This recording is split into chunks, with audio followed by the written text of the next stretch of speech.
Boss, నాకు ఒక చిన్న డౌట్. ఏంటది? చిట్టమ్మ వాళ్ళని బస్ ఎక్కకుండా ఆపుతుంది కదా, అసలు ఈ వీడియో ఎవరు తీసినట్టు? అవును బాస్, చిట్టమ్మ వాళ్ళని ఆపుతుందని, చిట్టమ్మ నెట్టి బస్ ఎక్కి వెళ్ళిపోతున్నారని ఎవరికి తెలుసు? అసలు షూట్ చేయాల్సిన అవసరం ఎవరికుంది?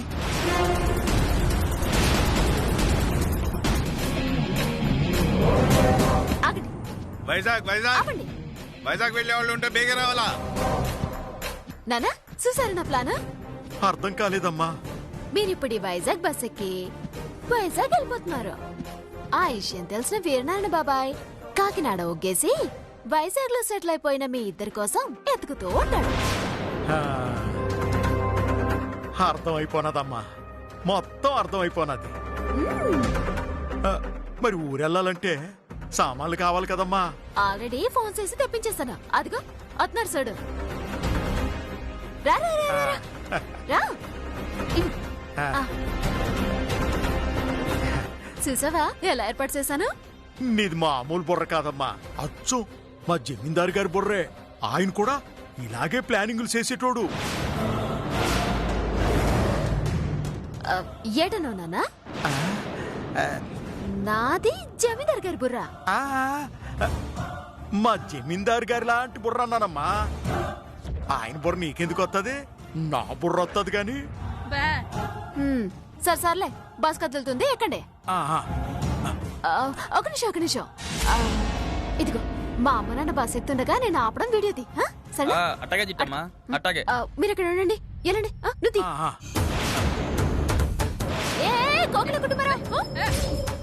ఎక్కడికి వెళ్తున్నారు? కాకినాడలో మీరు ఎక్కడ దాక్కున్నా పట్టిస్తానని మా బాబాయ్కి మాటిచ్చాను. ఎవరితో నువ్వు? నేనెవరైతే మీకెందుకు? మీరెంత దుర్మార్గులో, ఎంత దుష్టులో మా నారాయణ బాబాయ్ మాకు చెప్పాడులే. మిమ్మల్ని కాకినాడ దాటనివ్వను, ముందుకి పోనివ్వను. ఇదిగో బస్ అయినా నువ్వు బస్ పనివా, ఇల్లుంటారు. ఏంటి సంతా? ఒక నిమిషం. ఎవరితో నువ్వు? ఆ ఏర్నారాయణకి నీకు సంబంధం ఏంటి? అసలు ఆ ఏర్నారాయణ నీకేమవుతాడు?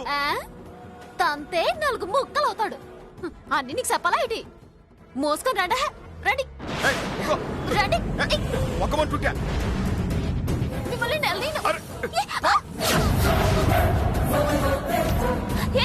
ఆపండి ఆగండి ఆపండి మిమ్మల్ని.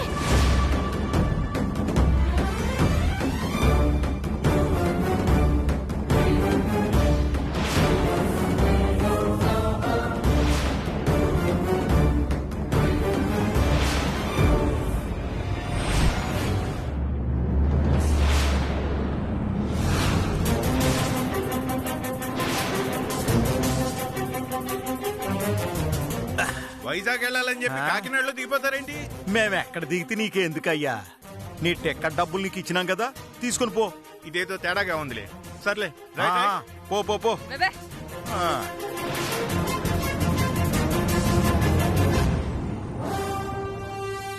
వీడియో బాగా తీసావా?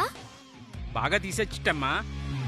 పెద్ద పెద్ద సినిమా కెమెరాలు కూడా మన ముందు బాలా దూరే. సర్లే నువ్వు వెళ్ళు.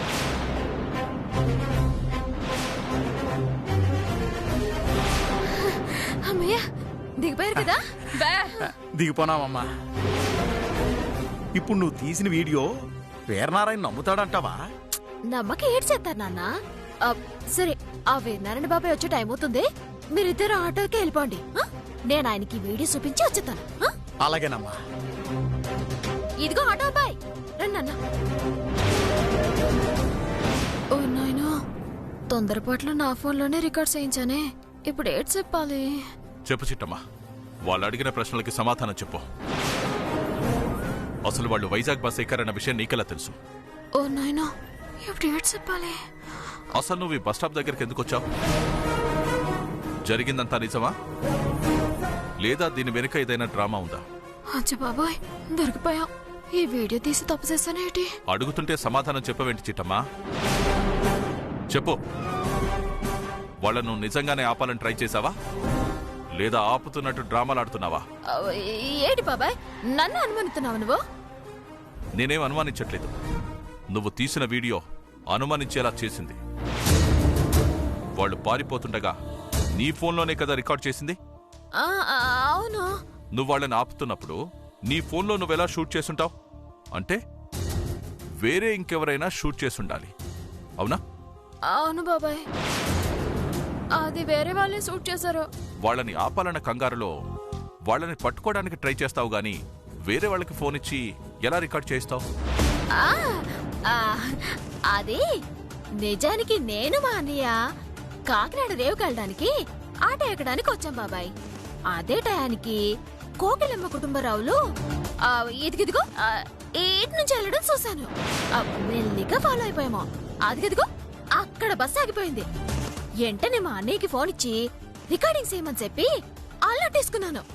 అదే బాబాయ్ జరిగింది. ఓ, మీ అన్నయ్య రికార్డ్ చేశాడా?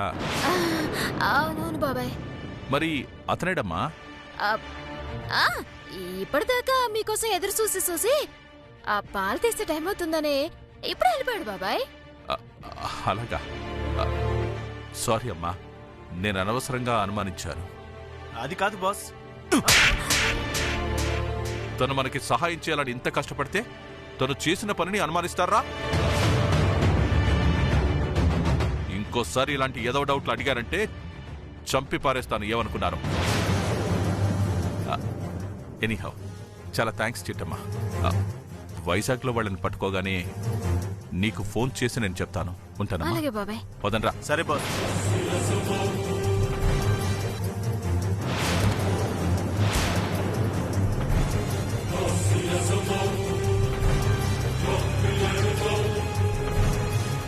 అచ్చి బాబోయ్, బతికిపోయాను రా బాబు.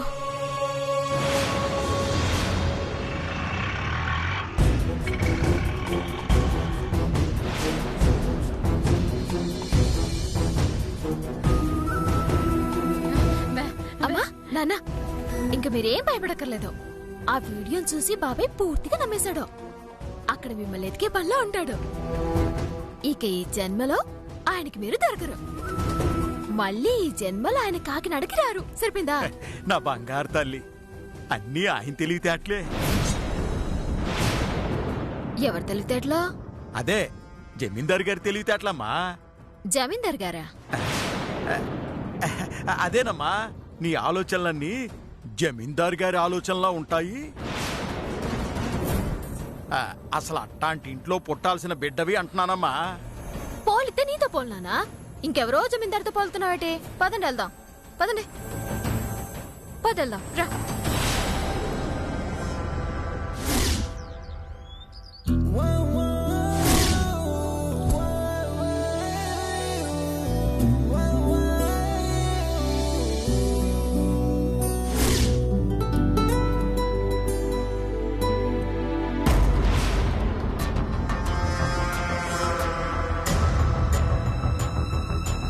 అయ్య బాబోయ్, మన నీలాంబరి సారి కోసం ఇన్ని ఏర్పాట్లు చేసావా? మరి సారె తీసుకెళ్తుంది ఎవరు? కాకినాడ కాంతమ్మ. మనంత ఘనంగా సారె తీసుకెళ్లిన వాళ్ళు ఈ 2 గోదావరి జిల్లాల్లోనే లేరు, భవిష్యత్తులో రారు. ఏంటో అనుకున్నాను కానండి, మీరు కూడా మనిషి అనిపించుకున్నారండి. ఏంటి? మీరు కూడా గొప్పోళ్ళని చెప్తున్నానండి. అవునుగానక్క, నాదో చిన్న డౌటింగ్.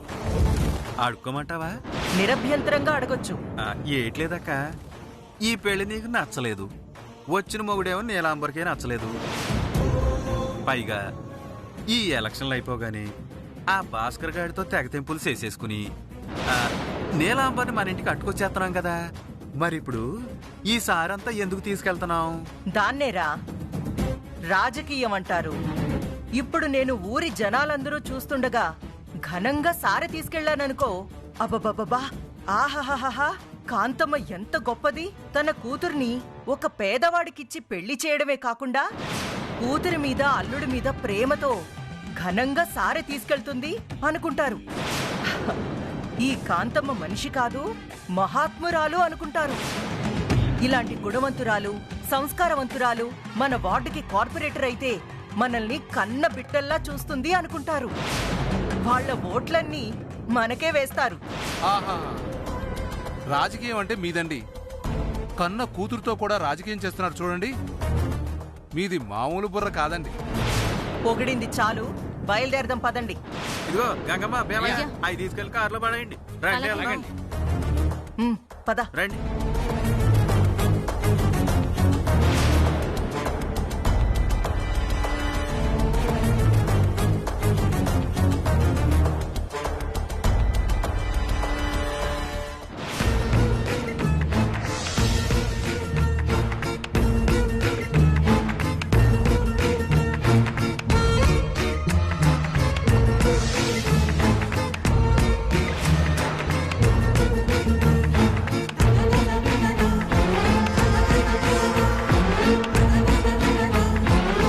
అయ్య బాబోయ్, ఈ కొత్త కారు ఎవరిదక్క? మందే. కొత్తల్లుడికి బహుమతిగా ఇవ్వడం కోసం తీసుకొచ్చాను. అయ్య బాబోయ్, ఇన్ని బహుమతులతో వాళ్ళ ఇంటికెళ్తే ఆ కుటుంబరావు కోకిలమ్మలు గుండాకి చచ్చిపోతారేమో. పిచ్చదవా, ఇంకెక్కడి కుటుంబరావు కోకిలమ్మరా? మనమిచ్చిన డోస్కి బతికుంటారా?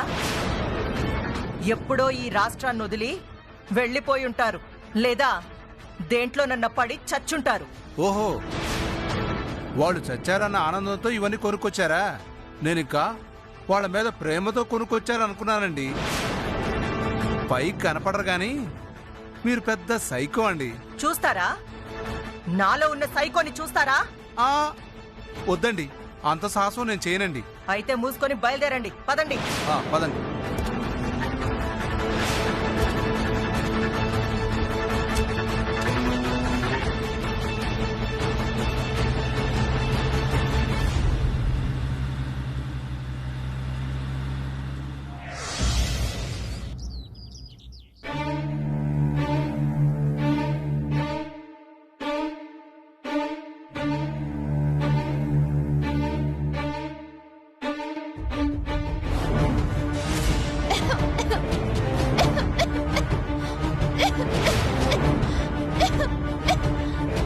అబ్బా, ఏంటి మాయదారి పొగ? పేల్చి పేల్చి గుండె ఆగిపోయేలా ఉంది. ముందా పొగ ఆపండి. అంటే సీట్లు తయారు చేస్తున్నారు కదా వదినా, కాస్త పొగొత్తది. 10 నిమిషాల్లో వెళ్ళిపోద్ది. నీకే సమస్య ఉండదు. ఇప్పుడు ఆ పొగ కనుక ఆపకపోతే ఇప్పుడే మా పుట్టింటికి వెళ్ళిపోతాను. వదినా, ఈ మాత్రం దానికి పుట్టింటికి వెళ్ళిపోవడం ఏంటి? 5 నిమిషాలు వదినా, వద్దులే. ఏమైంది లాభరే? చూడు, ఇల్లంతా పొగ ఎలా వచ్చిందో. మనిషి అన్న వాళ్ళు ఎవరైనా ఈ పొగలో బతుకుతారా? బలవంతంగా తాళి కట్టడం కాదు, పెళ్ళాన్ని జాగ్రత్తగా చూసుకోవడం కూడా తెలియాలి. ఇదిగో సిట్టే, ముందా వంటలాపను. అనియా, వంటలాపితే వ్యాపారం ఎలా చేస్తానరా? అంటే ఏంటే, నీకు నా సంసారం కంటే సీట్లు ఎక్కువైపోయా? మీ వదిన నలిగి పుట్టింటికి వెళ్ళిపోతే పోయేది ఎవరు పరువు? మీ అన్నదే. నీకు అన్న కావాలో వ్యాపారం కావాలో ఇప్పుడే తెలుసుకో.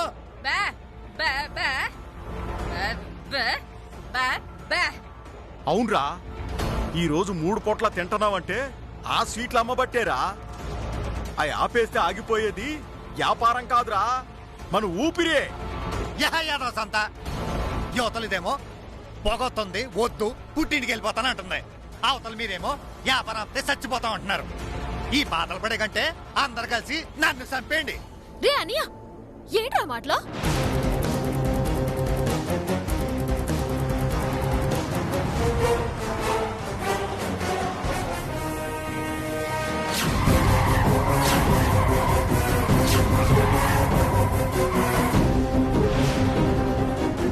అమ్మ సిట్టే, ఏటా సౌండ్లు? సూతా ఉన్నానా?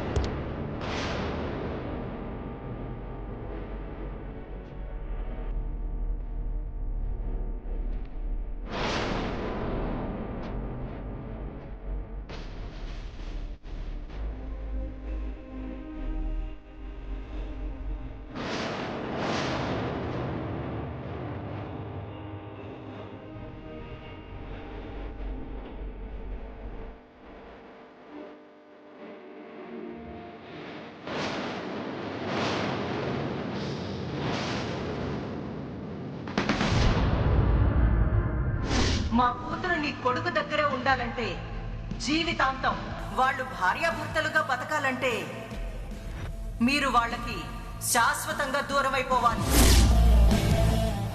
మీరిద్దరూ చచ్చిపోవాలి. ఇది మీరు చెయ్యగలిగితే మీ కొడుకు నా కూతురు భార్యాభర్తలుగా ఎప్పటికీ కలిసి ఉంటారు.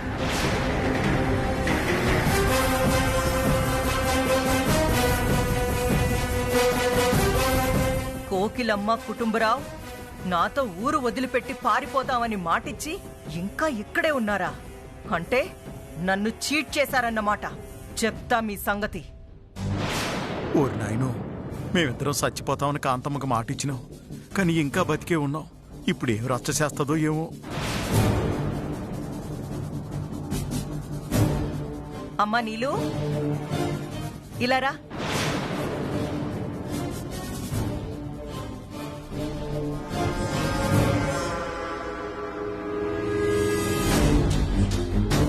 రామ్మా.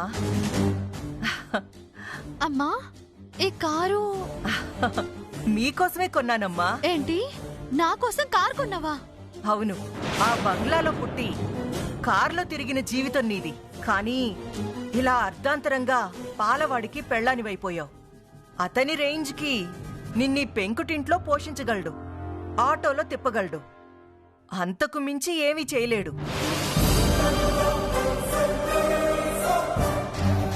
కానీ ఈ కాకినాడ కాంతమ్మ కూతురు ఆటోలో తిరుగుతుంది అని నలుగురు చెప్పుకుంటుంటే సిగ్గుతో చావాల్సింది నేనే. అందుకే నా కూతురు ఒకప్పుడు ఎలా బతికిందో ఇప్పుడు అలాగే బతకాలని నీకోసం కార్ తీసుకొచ్చాను.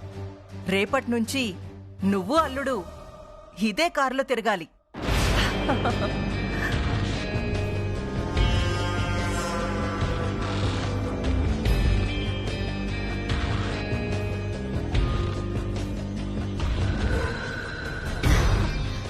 అమ్మంటే నువ్వమ్మా. కూతురు ఒక పేదింటి వాడికి పెళ్ళాం అయిపోయిందని తెలిసి కూడా తనని అలాగే వదిలేయకుండా ఆ కూతురు గతంలో లాగే హ్యాపీగా ఉండాలని ఈ ఏర్పాట్లన్నీ చేశావు. రియల్లీ ఐమ్ వెరీ లక్కీ అమ్మా. నీ కడుపున పుట్టడం నా అదృష్టం అమ్మా.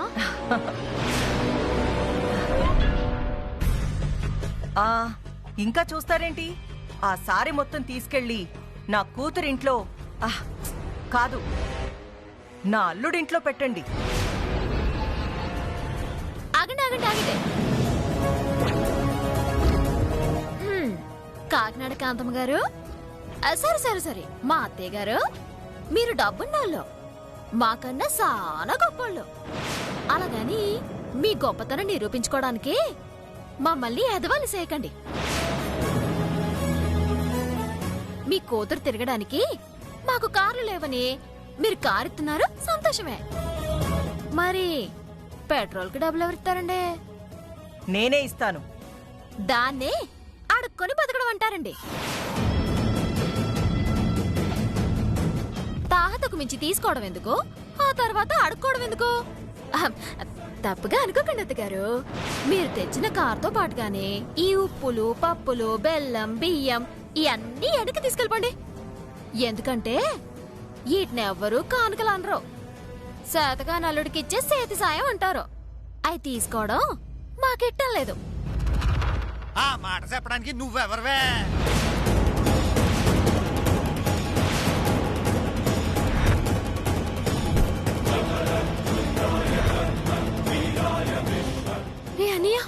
అవునే, మా అత్తగారు ముచ్చటపడి కూతురు మీద అల్లుడి మీద ప్రేమతో కారు సారే కానుక తీసుకొస్తే వద్దంటావేంటే? రే అన్నయ్య, పూలు పళ్ళు స్వీట్లని సారంటారా? బిందెలు గిన్నెలు పప్పులు ఉప్పుల్ని ఎవరు సారేనర్రా? సారి పేరుతో నేను ఎదవం చేస్తుందిరా. అయినా ఆవిడ ఎన్ని తీసుకొచ్చింది నీకివ్వడానికి కాదు, మాకివ్వడానికి. వద్దని చెప్తే మేం చెప్పాలి, కాదని చెప్పడానికి నువ్వెవరివే? ఏంటే ఉన్న మాట అంటే కొట్టేస్తావా? కొట్టడం కాదురా, మెడిచ్చుకొని బయటికి గెంటేయాలా. అసలు అసలు నీకు ఆత్మాభిమానం అంటే ఏంటో తెలుసా? పరువు మర్యాదలు అంటే ఏంటో తెలుసా? తెలిస్తే నువ్వు ఇలా మాట్లాడవురా. అబ్బో, ఆత్మాభిమానం పరువు మర్యాదలు ఇన్నాళ్ళు వాటితోనే బతికాం. ఏటొచ్చిందేటి సిట్టి ఘనంగా పెళ్లి చేసిందా నీ కొడుకుని గొప్పని చేసిందా ఈ ఆత్మాభిమానాలన్నీ చెప్పుకోవడానికే బాగుంటాయి బతకడానికి అస్సలు బాగోవు. సరిగ్గా చెప్పేవల్లుడు. పౌరుషాలు కడుపు నింపవు. అయినా ఇచ్చేది నేను, తీసుకునేది నా కూతురు. మధ్యలో ఈ చిట్టెమ్మకేంటి బాధ? అమ్మా, ఆత్మాభిమానం పరువు గురించి మాట్లాడాలంటే వాటి గురించి మనకి తెలుసుండాలమ్మా. అవి మనకి తెలియని సబ్జెక్ట్. వదిలే.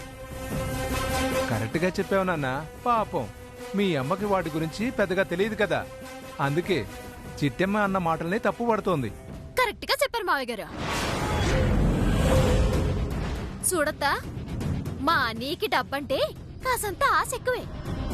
ఆ ఆశను అడ్డెట్టేసుకొని నలుగురిలో మమ్మల్ని ఎదవల్ని చేయాలని చూడకు. మా అమ్మ మా ఆయన్ని ఎక్కడ ఎదవని చేయాలని చూసింది. నువ్వు లేని పనివి సృష్టించొద్దు. సృష్టించడం కాదు వదినా, ఉన్న మాట చెప్తున్నాను. కాంతమ్మ గారు అల్లుడు సేతగానోడంట, అసమర్థుడంట. అందుకే ఈ కాంతమ్మ గారు కానుకల పేరుతో, సారు పేరుతో, కట్నం పేరుతో అల్లుడికి కొత్త కారు కొనిపెట్టి బతకడానికి బండెడు సామాన్లు ఇచ్చిందంట అని ఊళ్ళో అందరూ చెప్పుకుంటూ ఉంటే పరువు పోయేది ఎవరికి? నీ మొగుడికి, నీకే. అది అర్థం చేసుకో.